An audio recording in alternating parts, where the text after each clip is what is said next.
कायद्याप्रमाणे जो काही विषय होता तो मी विधान परिषदेमध्ये उचलला होता।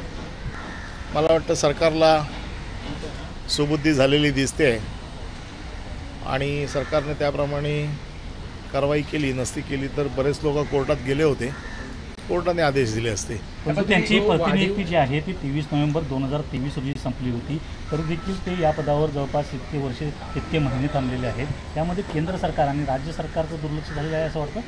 नाही, बघा, ह्याच्या बाबतीतले सगळे मुद्दे मी विधान परिषदेत मांडले होते आणि मला असं वाटतं तो विषय आता संपलेला आहे। जो वाढीव कार्यकाल होता त्या वाढीव कार्यकालामध्ये अनेक भ्रष्टाचार जे आहे ते सुधाकर शिंदे यांनी केलेले आहेत, याची चौकशी व्हावी अशी वडेट्टीवारांनी मागणी केलेली आहे। या बाबतीमध्ये आता ते सगळं तपासून बघतो एकदा, कारण कुठलाही विषय आपल्याशी बोलायच्या अगोदर माझी माहिती पक्की करून घेतो, मग आपल्याशी बोलतो।